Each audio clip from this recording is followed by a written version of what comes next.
আমার নবী ঠিক ওই আকাশের চাঁদ আপনি যেদিন দুনিয়াতে এসেছিলেন এত কাছে কেন এসেছিল?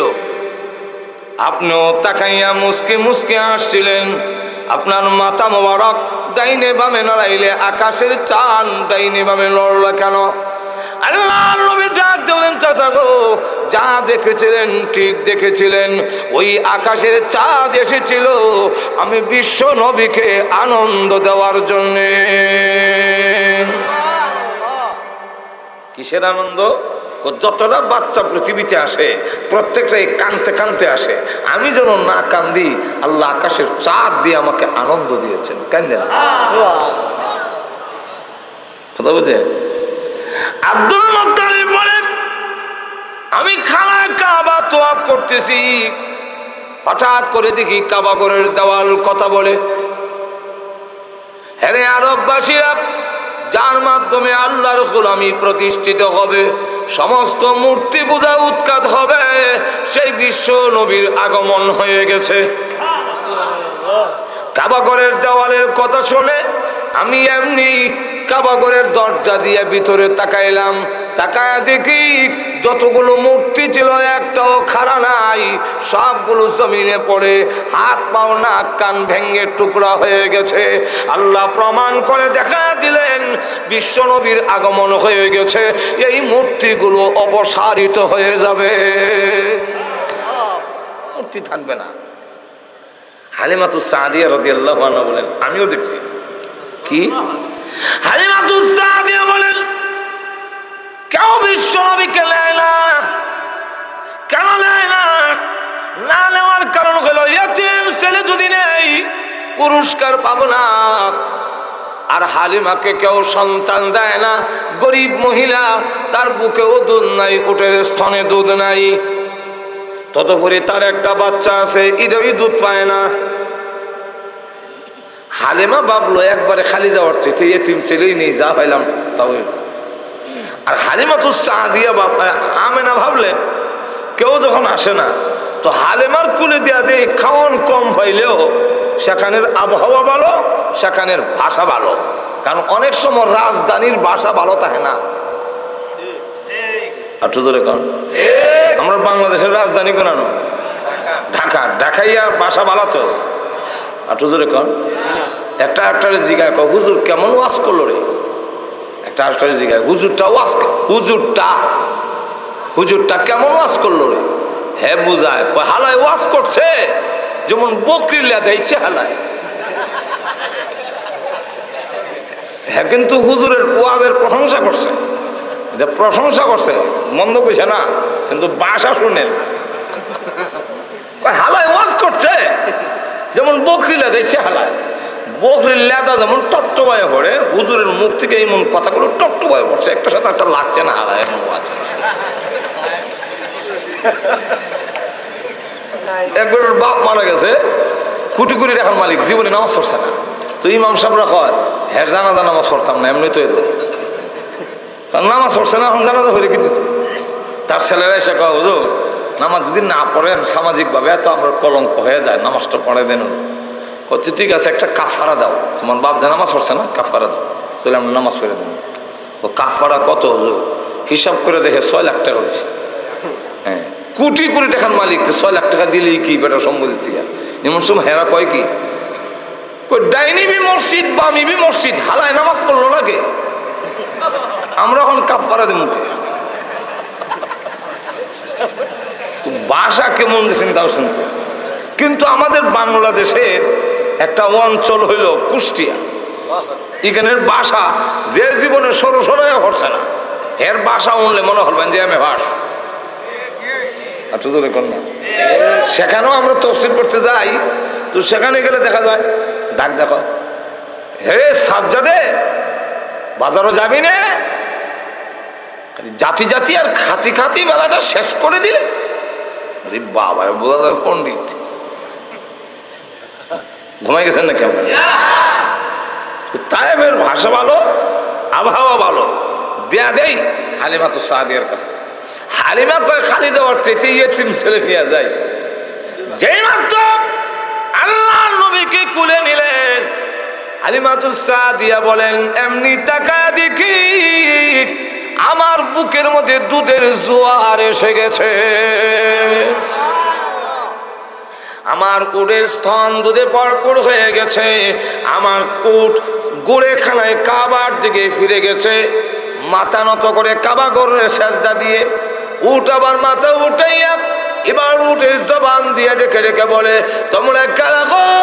দেখে যাও, যার মাধ্যমে আল্লাহর গোলামি প্রতিষ্ঠিত হবে, সেই মুহাম্মদ আমার পিঠে আরোহণ করেছে। হালিমাতুস সাদিয়া বলেন, আমিও বুঝলাম এই ছেলে সাধারণ ছেলে নয়। এমনকি আবু জাহেল, বলবো আল্লাহ নবীর বয়স যখন 8 অতিক্রম করেছে, কত? 8 বছর। এই সময় তিনি, বর্তমান যারা হজে গেছেন জানেন, ও কাবাগরের সামনে পূর্ব সাইডে যে বিল্ডিং দেয়া বাসা, এটা একটা পাহাড়ের উপরে। এখানে নিচে পাহাড়টার নাম ছিল আবু কোবাইস পাহাড়। আর নবী যেখানে জন্মগ্রহণ করেছেন এই ঘরটা লাইব্রেরি বানায় রাখছে। ওইখানে লেখা আছে মাওলাদুন নবী সাল্লাল্লাহু আলাইহি ওয়াসাল্লাম, রসুলের জন্মস্থান। এই ঘর থেকে রসুল এই সমস্ত পাহাড়ের কাছে দিয়ে 8 বছর বয়সে যায় আর কান্দে। কেন কান্দে? প্রভু, এই পৃথিবীতে আসার পরে আব্বা কেমন ছিল, চৌকও দেখি নাই প্রভু গো। হ্যাঁ প্রভু, 1 বছর মা ডাকতে পারিনি, মা বিদায় হয়ে গেল। 2 বছর দাদার কোলে থাকতে পারিনি, দাদা বিদায় হয়ে গেলেন। তাহলে আমার কি হইল?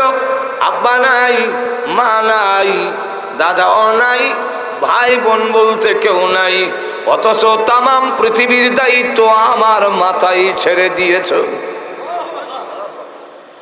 নবীজি পাহাড়ের কাছে দিয়ে যায় আর কান্দে। আবু জাহেল এই সময় উঠে আরোহণ করে রাস্তা দিয়ে যায়, ডাক দে বলে, মুহাম্মদ রাস্তা হারে ফেলেছ, এই জন্য মনে হয় কান্দ। আল্লাহ নবী ডাক দিলেন, চাচা গো, আমি রাস্তা হারাই নাই, আমাকে কাঁদতে দেন। আমার ব্যথা আপনি বুঝবেন না, আমাকে কাঁদতে দিন। আবু জাহেল কয়, না রে, এই অবস্থায় তোমাকে রেখে আমি চলে যেতে পারি না। জোর করে আল্লাহর নবীকে উটের উপরে উঠাইছেন, কিন্তু আবু জাহেলের পিছনে বসাইছে। নবীজি পিছনে, আবু জাহেল সামনে। এবার উটের লাগাম ধরে টান দেয়, চাবুক দিয়ে আঘাত করে, উট সামনের দিকে যা। উট একটা কদম সামনে যায় না, পা গুলো উপর দিকে উঠাইয়া জোরে জোরে চিৎকার দেয়, যেমন বোঝা যায় আল্লাহর দরবারে কি বলতেছে। কিছুক্ষণ বলে দেখা যাক উটের জবান আল্লাহ খুলে দিয়েছে। উট ডাক দে বলে, আবু জাহেল রে, মুহাম্মদকে পিছনে বসাইয়া তোর মতো আবু জাহেল যদি আগে বসবি, আমাকে মারতে পারস। উটের লাগাম ধরে যতই তুমি টানো, যতই তুমি আমাকে চাবুর আঘাত করো, আল্লাহর কসম করে বলি আমার জীবন চলে গেল, এই বেয়াদবি বরদাস্ত করব না। মুহাম্মদকে সামনে না আনলে একটা কদমও সামনের দিকে বাড়বো না। এমন দৃশ্য তো জীবনে কোনোদিন দেখছি না। বাধ্য হইয়া রসুলকে সামনে আনছে। আনার পরে এবার উটের লাগাম ধরে টান দিতেই উট এত স্পিডে যায়, সামনে টিলা হলে লাভ দিয়ে হরিয়ে যায়। এবার বারবার লাগাম টানে, আস্তে যা, আস্তে যা। উট আবার ডাক দিলে, আবু জাহেল, লাগাম টেনে লাভ নাই। জীবনে কোনোদিন কল্পনাও করি নাই এই বিশ্ব নবী মুহাম্মদ সাল্লাল্লাহু আলাইহি ওয়াসাল্লাম আমার পিঠে আরোহণ করবে, এটা জীবনে কোনোদিন কল্পনাও করি নাই। ভাগ্য গুণে পেয়েছি রে, আমি এখন এই অবস্থায় এত আনন্দিত হয়েছি। পরব না মরব আমার নিজের খবর নাই, লাগাম টেনে লাভ নাই। আবু জাহেল এবার আব্দুল মুত্তালিবের সামনে, বাড়ির সামনে গিয়া ডাক দিয়া কয়, ও আব্দুল মুত্তালিবের আওলাদরা, এই ছেলের হেফাজত করো, অদূর ভবিষ্যতে এই ছেলে আমাদের গর্ব, আমাদের অহংকার হবে। সকলের সামনে আল্লাহ রসুলের বুজুর্গি তুলে ধরলেন। 2 নম্বর হইল 40 বৎসর পর্যন্ত লুকায় রাখলেন, প্রকাশ হতে দিলেন না। কেন? যতক্ষণ পর্যন্ত তার ব্যবহার, আখলাক, মর্জি, মিজাজ এগুলোর মাধ্যমে মানুষের কাছে আমি যদি গ্রহণযোগ্য না হই, আর আমি কথা বললে সমাজের লোকেরা সহজে গ্রহণ করে না, আপনারই বিশ্বাস করি না, আর আপনার কথা বিশ্বাস করুন থেকে জোরে কন, আরো জোরে কন। আমরা তো অনেক সময় হঠাৎ করে কাউকে দেখলে বিশ্বাস করে ফেলি, খালি লাম্বা পাঞ্জাবি আর রুমাল দেখছে, দেখতেই কয় ওইছে ওইছে হুজুর ওয়াজ করেন। একবার বেলে গেছিল হজে, তা আগে তো জাহাজ যাইতো, তো চিটাগাং থেকে জাহাজ ওইটা গেছে, আবার হজ করে আইছে। তো হজ থেকে আইসে সময় লাম্বা পাঞ্জাবি আর রুমাল লইছে, হাজির সাহেবরা তো হইলে লাম্বা পাঞ্জাবি লই আইয়ে আর রুমাল লই আইছে।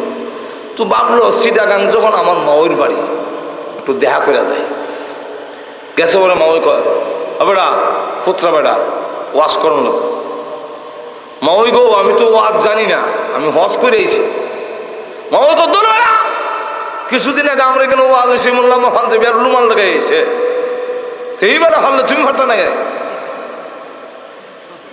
মাওই মনে করছে বললাম পাঞ্জাবি আর রুমাল হইলেও ওয়াজ। এখন মাওইদের বুঝাইতে পারে না, মাওই করছে কি এলাকার মহল্লার মহিলারা ডেকে না গর্জব করে নিয়েছে, আমার পুত্র আইসে ওয়াজ কর। এখন করছে নি বিপদ, এখন বেটা টান শুরু করছে, কোরআন হাদিস জানে না তো, এমনি কান হাত দিয়া হয়, মাওই গো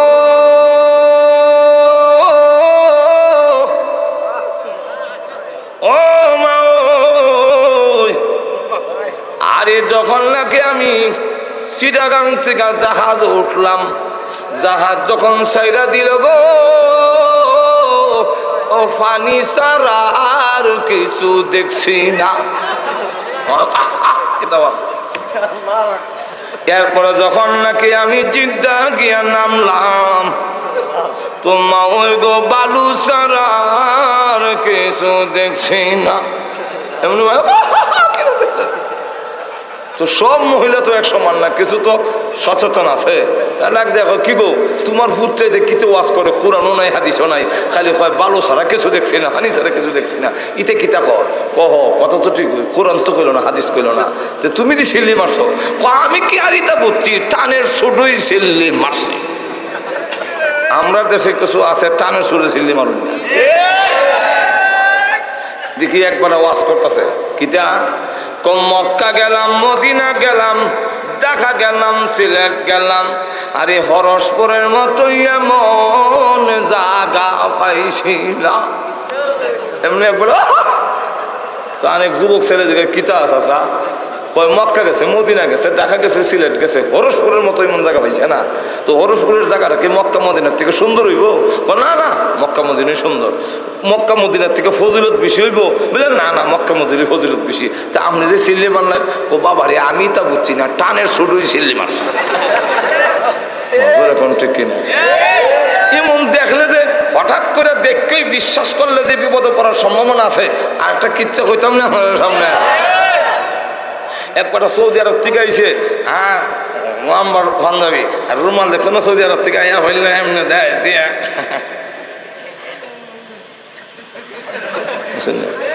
এটা মোটামুটি একটা সুন্দরই লাগে। তো এবার সৌদি আরব থেকে আইসে পাঞ্জাবি আর রুমাল তৈছে থয়ে গেছে কেন, আর ছোট ভাইটা ভাই সাহেব তো খুব সুন্দর লাগে। তা আমি একবার গাওতে দেখি কিরম লাগে, হ্যাঁ রুমাল লাগাই, পাঞ্জাবি লাগাই, আয়নার সামনে দেখা যায় মোটামুটি খারাপ না। তো গ্রামের বাজার একটা চক্কর দিয়াই, আমরা নিয়ম আছে সুন্দর পোশাক যেদিন লাগাইতাম এদিন একটু চক্করও বাড়িতাম। তো বেটা বাজারে গেছে, বাজারের মসজিদ তো বেড়াখেরা থাকে না, ইমামও ঠিক নাই, বাজারে মসজিদ তো এমনি গিয়া উঠছে, পরে গিয়া যখন বাজারে উঠছে এমনি দেখে আসরের আজান দেয়।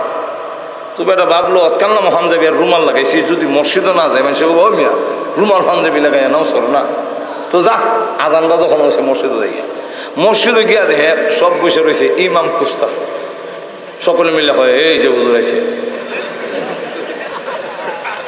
হুজুর নামাজ পড়ান, রুমাল বাইসাবেন, হ্যাঁ কয় বাইসাবের রুমাল হলে কিন্তু নামাজ দিত না, কফান যাবি ও বাইসাবেন। হ্যাঁ বুঝাইতে চাইতেছে যে আরো জনের গাও দিয়ে আইছি, আরে আসলে বলে আমি হুজুর না, কিন্তু এরা বুঝে না। এমনি আর জনেরটা কয় আরে আল্লাহ ওয়ালারা সহজে ইমামতি যাইতো চায় না, এরা জোর করে দেওয়ার লাগে। এমনি কয়েকজনে মিললে জোর করে দিছে ইমামতি দিচ্ছে পরে, তখন হ্যাঁ ভালো করে নামাজই পড়ে না, আর আজকে হয় বসে ইমামতি। যাক আসরের নামাজ অনেক সুরা খেলার তোর জোরে হরণ লাগে না, কিন্তু ইটা তো জানে নিয়ত বাইন দেখা কারো এর উপর গিয়ার হলে সেটা যায়, কারো একারে কোনো সুরা খেলাত না, খালি দিস করতেছে বেড়া খারা ভাঙ্গা একটা ফাঁকা দা বাইরে জমবা। তবে এখন তো যেমন যেত না, সেজদাত ফেলাই যেত, আল্লাহু আকবার করে সবাই সেজদাত ফেলাইছে, ফালাইয়া যখন সবাই সুবহান রাব্বিয়াল আলা হইতাছে, হ্যাঁ আপ পাইয়া ওই ভাঙ্গা দা বেরিয়া এক বট গাছ উঠতে বলেছে, ও সব গেলে যান না। হ্যাঁ 5 বার 7 বার 9 বার 11 বার করে পড়তেছে সুবহান রাব্বিয়াল আলা। সেজদা থেকে কয় যেমন পাঞ্জাবি এমন সেজদা, আল্লাহ ওয়ালারা সেজদা লাম্ব হইও। আমাদের দেশের মুসল্লিরা আবার অনেক আছে বেশি লম্বা সেজদা হইলে কে লাল গিরে দেখে লাই কিতাও, এক বলে কে লাল গিরে দেখে ইমাম নাই, এমনি আবার সেজদা গিয়া কয় কিয়ামত হইতে পারে সেজদা শেষ হইতো না, বলে খেলে ইমাম নাই। এমনি এবার ওর উঠটা ডাক দেখো কই মুসল্লি ভাইরা উঠো থাকতা, ইমাম নাই হেদাত করে দেখলাম কি।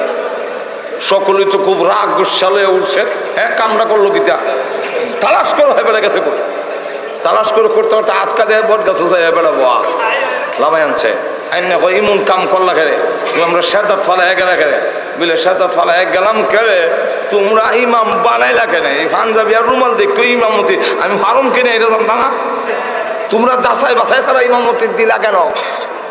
তো আমরা এমন যাচাই বাছাই ছাড়া গিয়া মুরিদ হই, যাচাই বাছাই ছাড়া গিয়া পিসাব ধরে লাই, আসলো পীর কিনা, লেবাস ঠিক আছে কিনা, সূরা কেরাত জানা কিনা, ইমান আকীদা ঠিক আছে কিনা, যাচাই বাছাই না করলে ইমান আমল ধ্বংস হন ছাড়া উপায় নাই। আল্লাহর নবীকে 40টি বছর যাচাই বাছাই করছে আল্লাহু আকবার, তার আমানতদারি 40 বছরের ভিতরে কোন কাফেরও বলতে পারে না বিশ্ব নবীর চরিত্রের মধ্যে কোনো কলঙ্কের দাগ নাই। যেরকম ঠিক কিনা? আল্লাহর নবী জীবনের 40টি বছরের ভিতরে একটি মিথ্যা কথা বলেছেন বলে কোনো কাফের প্রমাণ দিতে পারবে না। যেরকম ঠিক কিনা? আল্লাহর নবী বিশ্ব নবী রাহমাতুল লিল আলামিনের ব্যবহার, তার কথার দ্বারা কেউ কষ্ট পায়নি, তার আমানতদারি, তার বিশ্বস্ততা, তার সততা, তার আত্মীয়তার হক নষ্ট না করা, জীবনে কোনোদিন মানুষকে কোনো অবস্থায় তাকে গালি না দেওয়া, এবং আল্লাহর নবী কোনোদিন ওয়াদা ভঙ্গ করা, 40টি বছরের ভিতরে যাচাই বাছাই করার পরে কাফেরর জবান দিয়ে বের হয়ে এসেছে আল আমিন, তিনি বিশ্বস্ত, তিনি সাদেক, তিনি সত্যবাদী। যেরকম ঠিক এই সবগুলো মিলানোর পরে আল্লাহ এবার বলেন আপনি দাওয়াত দেন, বলেন আমি নবী হইছি। আল্লাহ যেরকম ঠিক কিনা? আমি নবী হইছি এই কথাটা বলেন। এখন রাসূল দাওয়াতের কাজ শুরু করলে সাধারণ লোকদের মধ্যে একটা বিপ্লব শুরু হয়ে গেছে। যেরকম ঠিক কিনা? 3 শ্রেণীর লোকেরা রাসূলকে মেনে নিতে পারলো না। কয় শ্রেণী? আর যেরকম বলবো আর কয়েক মিনিট কম বেশি নামবো না, অসুবিধা হইতেছে। খালি সূরাটার কাছে আই শেষ, সামনের বছর যেমন সূরাটা পাওয়া যায় সব কয়ে নিলে তো আর সামনের বছর দাওয়াত পাওয়ার কোনো আশা, অসুবিধা হইতেছে। 3 শ্রেণী। 1 শ্রেণীর লোক হইল যারা ওই সময় অবৈধ নেতৃত্ব দিত, যাকে মনে চায় থামাইলায় মাটির নিচে, যার জায়গা মনে চায় দখল করে ফেলে, যাকে ইচ্ছা গুম করে ফেলে, এমন অবৈধ নেতৃত্ব যারা দিত তারা রাসূলকে বরদাস্ত করতে পারে নাই। এই শ্রেণীর 1 শ্রেণীর লোক আজও আলেম ওলামা, মোল্লা মুন্সি ইসলাম বরদাস্ত করতে পারে না। 2 নম্বর আরেক শ্রেণীর লোক হইল যারা সুদে ঘুষে হাউজি বাম্পার জোয়া লটারি অবৈধ টাকা কামাই করে, এরা রসুলকে মেনে নিতে পারল না। এই শ্রেণীর লোকেরা এখনো মোল্লাদের লেখার জন্য আরম্ভ, মোল্লারা দেশ টাকায় শেষ করলো। কি টাকাইলাম, পুনান দেখাইলাম, সব তো তোমরাই খাইছো, আমরা কি দেখাইলাম? আমার জিন্দিগিতে 100 টাকা গম খাইছি না, সরকারের খাইছি না। ইনকাম ট্যাক্স দেই, গাড়ির ট্যাক্স দেই, বাড়ির ট্যাক্স দেই, আমরা দেই, খাই না। আর সরকারের সুবিধা তো খাই না। রাস্তাঘাট গেল তেনা গাড়ি আরো ভাঙ্গে, এরকম ঠিক আরো নিয়ে 4,000 টাকা খরচ করলাম। আজকে যে রাস্তা যাইছি, হ্যাঁ গাড়ির আরো কয়েক হাজার টাকা খরচ করলাম, বোকালে যেতে না হয়েছে বলা গেছে নাকি? আর এক একজনের ভাষণ, অমুক ভাইরে দিলে ভোট, ভবিষ্যতে হবে সুখ, আর অসুখ বাড়ে। কথাবার্তা শুনলে বোঝা যায় চাউল ডাইল এমন সস্তা হবে, বস্তা বইরা ভালো রাখবো রাস্তার কাছে চাউল, খালি বস্তার থেকে খালি ডাম ডুম বইরা না তেল এমন সস্তা হবো, খালে দাবাই খালি জগ বালতি বুড়াই আইনা লইতে। কিন্তু দেখা যায় ক্ষমতার যাওয়ার পরে জিনিসের দাম খালি আরো বাড়ে। আর তো ধরে কন্যা চাউলের দাম এখন বাড়ছে না কমছে, এটা আমার জায়গায় এলাম না, আপনার ফ্যাক্টরি জায়গায় হইতার পাই না, আমরা কই যেতাম না, কেন কইতারি না? চালের দাম বাড়লো না কম, কত দাম আমি কইতারি না, আসলে কইতারি না। কেন? আমরা তো সারা বছর মানুষের গরু খাই। জোরে কোন ঠিক কিনা? কিন্তু আপনার একটা খবর আছে, জোরে কোন ঠিক কিনা? আমাদের এই দেশের কর্মকর্তারা দোষে, পুলিশের দোষে, এরা ঘুষ খাইলা এইটা করে একজন পুলিশের যে বেতন হওয়ার কথা, যেই পরিমাণ হইলে তার ফ্যামিলি নিয়ে চলতে পারবো, এর 100 ভাগের 1 ভাগও দেয় না। আমরা বিদেশ দেখছি, অন্যরা করে না, চুরি করে না। কেন করে না? এর গাড়ি এর বাড়ি যেভাবে দেওয়া, এর আর ঘুষ খাইতো কি ধরতো কমে গেছেন নাকি? যাক, অনেক সব কই লাভ নাই, যেরকম ঠিক নেই। কারণ আমরা ক্ষমতার যাইবার আগে যা কয়, ক্ষমতার গিয়ে আসলে তা একটু জোরে কর না। আর এই দল ক্ষমতায় গেলে হেরার সাইজ করুন, এরা ক্ষমতায় গেলে এরার সাইজ করুন, এই সাইজ করাত আছে। হেরা গেলে হেরার নাম বদলানি, আর হেরা গেলে হেরার নাম বদলানি, এই মন বদলানি বদলানি করতে করতেই বছর শেষ হয়ে যাবে। ইয়াজুল মাজুল লাগা, ইয়াজুল মাজুল দেওয়াল ছাড়তে ছাড়তে রাইত হয়ে জায়গা, সকাল হয়ে জায়গা, তখন কাছে কালকা আবার গেদে দেওয়াল ওমান, তা আবার ছাড়ে, ছাড়তে ছাড়তে কে রিটে ভাঙতো, আবার রাইত শেষ হয়ে জায়গা, তখন আবার কালকা। মাজুর এখন ঠিক না? তো যাক, এখন দেখা গেল এই বদলানি থাকে, হেরা গেলে আবার এরারে সাইজ করে। হ্যাঁ, স্বরাষ্ট্রমন্ত্রী আগে আব্দুল মতিন সাহেব আসিল, এরপরে বাইরিয়া নিয়ে কেল্লা হরাই লেছে, যাত্রাবাড়ির সমিল হরাইছে। আবার নাসিম সাহেব আইলো, নাসিম সাহেবের মাইরে নিয়ে আবার দিয়া আড়াই দিল। গুলিস্তানের মোড়ে দেখি পাঞ্জাবি টাইনা সিরাল, স্বরাষ্ট্র প্রতিমন্ত্রী বাবর সাহেবের না হেতা দিচ্ছে রক্ত করে, হেরা সাইজ করুন, আবার হেরা ক্ষমতা গেলে লিস্টি করে সাইজ করুন, ক্ষমতা দিয়া লই। আমার আমান সাহেবরে যখন দৈরা নেয় কোর্টের থেকে, দৈরা টেনে টেনা পুলিশে টানে দিকে, এবার আপনার ভাষণ দেয়, এক মাকে শহীদ যায় না, মানে আমরা আবার ক্ষমতা দিয়া লই, তোমরা সাইজ করো। আমরার কপালের উন্নতি নেই, যেরকম ঠিক নেই। আর অকল দোষ মোল্লারা খাইয়া শেষ করে দিয়েছে। মোল্লারা কি দেখাইলো? মজুর এখন ঠিক কিনা? আচ্ছা যাক, 3 নম্বর কথাটা কইলিতাম নি। 3 নম্বর আর একটা দল রসুলের বিরুদ্ধে দাঁড়াইলো, যারা ওই যুগে তৌরাত ইঞ্জিল কিতাবের মোল্লারা, যারা জনগণরে কইতো যে তোমরা কবর হাসন নসর ফুল চেরাত সব আমরা তরাই আনিমু, আর তোমরা আঙ্গুর নাশপাতি গরু ছাগল দিবা, আমরা খান খাতবো, এরা এক কষের লাগান খাবো।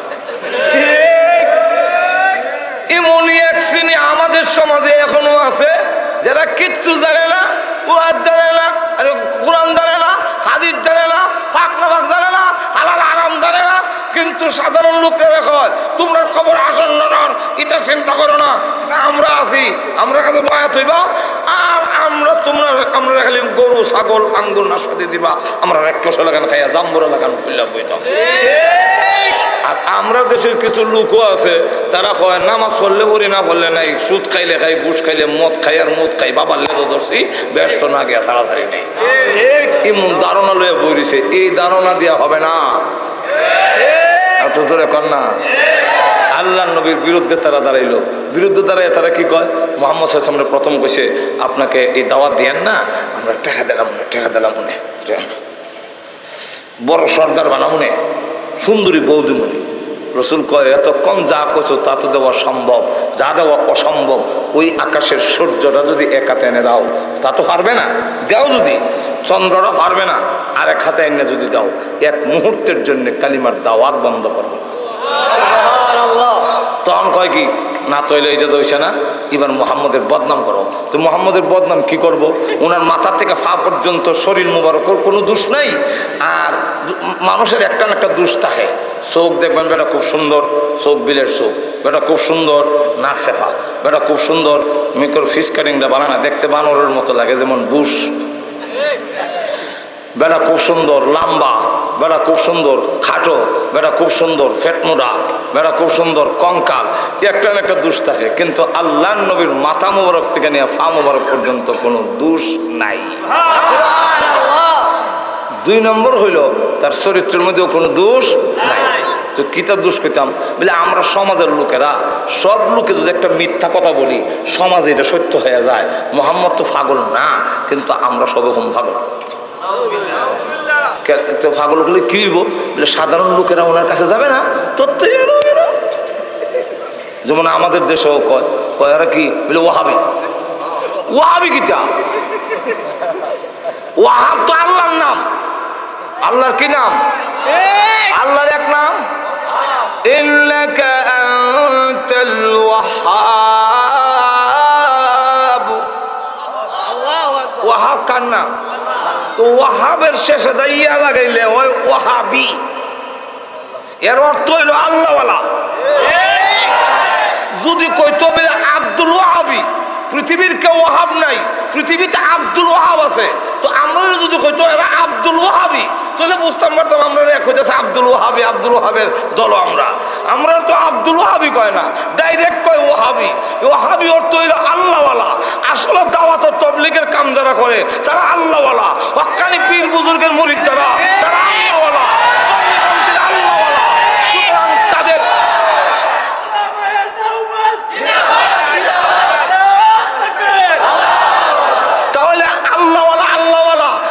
নিজেরা তার কোথায় আমি আল্লাহওয়ালা, তাহলে অন্যের জবান দিয়া আল্লাহ বাইর করে দেয়, আল্লাহওয়ালা আল্লাহওয়ালা কয়ে দাও। এর লাগে ওয়াহাবি কইলে আমি আর বেশি রাগ হই না, আমি মনে মনে খুশি হই। নিজে নিজে তোর আল্লাহওয়ালা কইতে না, তোমরা যখন আল্লাহওয়ালা আল্লাহওয়ালা কও না করে লাভ নাই, কইতে দাও ওয়াহাবি। ঠিক কিনা? আমরা অনেক সময় নিজের নামের উপরে লাগাই সুন্নি। সুন্নি শব্দের অর্থ হইল সুন্নতওয়ালা, নামের অর্থ তো বালা, কিন্তু বুঝা লাগাও, লজ্জা লাগার কথা। যার রিস্কা নাই তাকে রিস্কাওয়ালা কয় না, যার গাড়ি নাই তার গাড়িওয়ালা কয় না, যার দোকান নাই এর দোকানওয়ালা হয় না, যার বাড়ি নাই এর বাড়িওয়ালা কয় না। আমাদের ব্রাহ্মণবাড়ির ভাষায় বাদাইম্মা কয়। জোরে কোন ঠিক কিনা? ঠিক তেমনি হবে যার সুন্নাত নাই হে সুন্নাত ওয়ালা হইতে পারে না। মুছ দিয়া কানো লাগাইয়া গুতায় হাত বাইর করিয়া মুছওয়ালা হওয়া যায়, সুন্নতি ওয়ালা হওয়া যায় না। গাঞ্জা টাইনা গাঞ্জাওয়ালা হওয়া যায়, সুন্নি হওয়া যায় না। জোরে কোন ঠিক না? ঠিক না? সুতরাং সুন্নাত যার নাই সে কখনো সুন্নি হতে পারে না। সুন্নি হইতে গেলে তো সুন্নাত তাও লাগবো। জোরে কোন ঠিক কিনা? রিস্কা নাই রিস্কাওয়ালা হইব, উল্টা পাল্টা কাম। আমরা দেশ দানায় বড়া, ইদার নাম রসে বড়া, দানা শব্দের অর্থ হলো দানা নাই, অথচ দানা রসে বড়া মানে আনারস। আনারস মানে রস নাই, এটা রসে বড়া। জোরে কোন ঠিক কিনা? সুন্নতে বড়া ওয়াহাবি।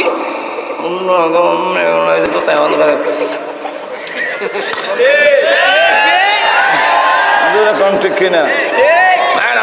আল্লাহর নবীর বিরুদ্ধে পাগল পাগল হয়ে কয়। আল্লাহ বলেন নবী কয় আল্লাহ আমার পাগল কয়। আল্লাহ কয় আপনি ঘাবড়ায়েন না, মানুষের দিল মালিক আমি, চাবি গুলাই তুমি উল্টা উল্টা ঘোরায়। এখন দিছে গুলাইয়া, এরা গিয়া কয় মোহাম্মদ পাগল, পাগল যাস না, পাগল না যাস না। পাগল বুঝলে হ, তুই বড় বড় লিডারের নামছে কেন? তো বোঝা যায় পাগল ছোট পাগল না, বড় পাগল হইব। চলো পাগল একটু দেখাই। আল্লাহর নবী বিশ্ব নবী রাহমাতুল লিল আলামিনকে দেখার জন্য খানায় কাবার সামনে যখন এসেছে, তাকায়া দেখে আল্লাহর নবী এত সুন্দর, যার চেহারার আলোতে কাবা ঘরের দেওয়াল আলোকিত হয়ে গেছে। চেহারার লোক কোনোদিন পাগল হতে পারে না। আবার কি পড়ে এত সুন্দর পড়া তো জিন্দিগিতে কোনোদিন শুনি নাই। পাগলে পড়ে, পাগের আগের লাইন পরের লাইনে কোনো মিল আর না, ছন্দরও মিল নাই, অর্থেরও। নবীজি পড়ে ওয়াশ-শামসি ওয়া-দুহাহা ওয়াল-কমারি ইযা তালাহা ওয়াল-নাহারি ইযা জাল্লাহা ওয়াল-লাইলি ইযা ইয়াগশাহা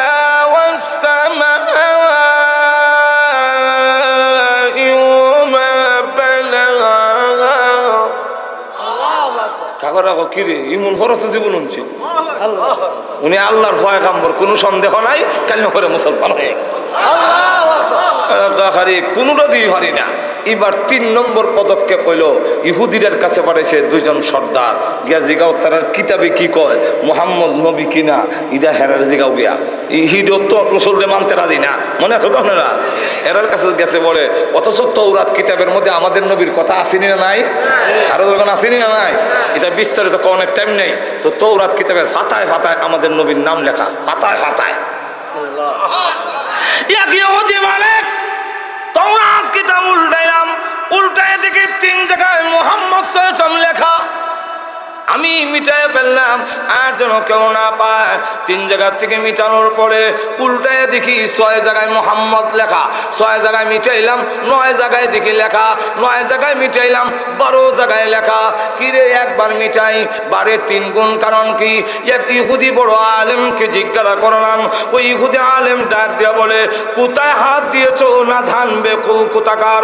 যেই নামের হেফাজতের দায়িত্ব স্বয়ং আল্লাহ গ্রহণ করেছেন, সেই নাম যদি তুমি মিটাতে থাকো, শেষ পর্যন্ত দেখা যাবে তৌরাত ইনজিলে মুহাম্মদ ছাড়া আর একটা শব্দ বাকি থাকবে না। এখন কি পরিমাণ আছে? এখন তারা কই দিছে, 3টা প্রশ্ন শিখাই দিছে, নবীকে গিয়ে প্রশ্ন করো। তাদের উদ্দেশ্য হইল জবাব দিতে পারবে না। কি প্রশ্ন? 1 নম্বর প্রশ্ন হইল, মুহাম্মদ সাল্লাল্লাহু আলাইহি ওয়াসাল্লামকে গিয়া বলো যে কোন ব্যক্তি সারা বিশ্বের প্রেসিডেন্ট ছিল, পৃথিবীর এক প্রান্ত থেকে আরেক প্রান্ত পর্যন্ত সফর করেছে? জুলকারনাইন সম্পর্কে গিয়ে প্রশ্ন করো। আটকে যাবো গা, জবাব দেওয়া তো না তো আমরা কন লাগতো না। 2 নম্বর প্রশ্নটা হইল, কোন 7 যুবক তার নিজের ইমান বাঁচাবার জন্য দেশ খেস বাড়ি ঘর সাইরা হিজরত করছিল? আসহাবে কাবের ঘটনা জিজ্ঞাসা করো। 3 নম্বরটা হইল, রূহ কাকে বলে জিজ্ঞাসা করো। এই 3 প্রশ্ন শিখাই দিছে পরে রসুলের কাছে প্রশ্ন করার পরে রসুল বলেন, আগামীকাল বলবো। কোন কাল? আগামীকাল। আজকে কিছু আজকে কর না কেন? বলে না, পূর্ণ ভরসা আল্লাহর উপরে, মুতাওয়াক্কিল আল্লাহর উপরে। আল্লাহ কয়ে দিব আর আগামীকাল কয়ে দিব। এখন জিবরাইল কইতাম আগামীকাল, ইনশাল্লাহ কইতো আল্লাহ বুলাই দিছে। কেন বুলাই দিছে?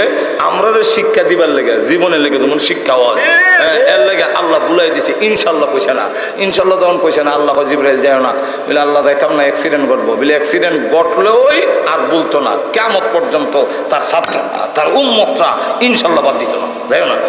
জবাব দিমো আমি, আমার নাম কইতো না। এখন পরের দিন 15 দিন ইসিয়া আর জিবরাইল আয়লা, রসুলও কয় না। কাফেররা কয়, ও বুঝছি আপনার আল্লাহ আপনাকে ছেড়ে দিছে, আপনাকে ভুলে গেছে। আর রসুলের আপন চাচি আবু লাহাবের বউরা উম্মে জাহিল, আবু জাহিলের মেয়েরা আয়া কয়, ও মুহাম্মদ তোমার কাছে যে একটা শয়তান হয় তো, এটা বুঝে রহন আসে না? শয়তান কারে কইছে? শয়তান কারে? জিবরাইলকে। তখন রসুলও মনে মনে মনক্ষুণ্ণ, মনে হয় আল্লাহ বুঝলি লেছে না জিবরাইলই হোক বুঝলে লেছে, বুঝি না। ছায়ার জিবরাইল আল্লাহ বললো, নাহলে 15 দিন ধরে আয় না কে? রসুলও মনক্ষুণ্ণ, কাফেররা অপ্রচার কয়, মুহাম্মদের উপরে একটা উফরি বর আছিল, ছেড়ে দিছে নাই। ওই আল্লাহ তখন তার রসুলকে সান্ত্বনা দেওয়ার জন্য, কাফিরদের অপপ্রচারের দাঁত ভাঙ্গা জবাব দেওয়ার জন্য সূরা দুহা নাজিল করলেন। আল্লাহ বলেন ওয়াদ-দুহা ওয়াল-লাইলি ইযা সাজা মা ওয়াদ্দা'আকা রাব্বুকা ওয়া মা ক্বালা। ওগো নবীজি, দিনের ওই সময়ের কসম করে বলি যেই সময় দিনের আলো পরিপূর্ণ হয়, রাইতের ওই সময়ের কসম করে বলি যেই সময় রাইতের অন্ধকার পরিপূর্ণ হয়, এই দুইটা সময়ের শপথ কসম করে বলি, মা ওয়াদ্দা'আকা রাব্বুকা ওয়া মা ক্বালা, আপনার রব আপনাকে ছেড়ে দেন নাই, আপনাকে বেজার হন নাই, আপনার প্রতি তিনি বেজার নন, আপনাকে ছেড়ে দেন নাই। আমি স্বয়ং আল্লাহ কসম করে বলি, যার জন্য এত মহব্বত, এত ভালোবাসা, যার চেহারা মুবারকের এত দাম, যে যার চেহারা মুবারককে আমি আল্লাহ কোরআনের আয়াত বানাইলাম, যার জবান মুবারককে আমি আল্লাহ কোরআনের আয়াত বানাইলাম, লা তুহাররিক বিহি লিসানাকা, আমি যার চোখ মুবারককে আমার কোরআনের আয়াত বানাইলাম, লা তামুদ্দান্না আইনাইকা, যার হাত মুবারককে আমি আল্লাহ কোরআনের আয়াত বানাইলাম, লা তাজআল ইয়াদাকা, ওগো নবীজি, যার সিনা মুবারকের কথা আমি আল্লাহ কোরআনের আয়াত বানাইলাম, আলাম নাশরাহ লাকা সাদরাকা, ওগো নবীজি, যার এত দাম, ইয়া আইয়ুহাল মুজাম্মিলু, হে কমলিওয়ালা বলে ডাক দেই, হে কম্বলওয়ালা, কম্বলের ভিতরের লোকটার নাম বলি না, ইয়া আইয়ুহাল মুদাসসিরু, হে চাদরওয়ালা, চাদরের ভিতরের লোকটার নাম বলি না। আমি যেই নবীকে এত ইজ্জত দিয়েছি, এত সম্মান দিয়েছি, এই নবীকে ভুলি নাই, ভুলবো না।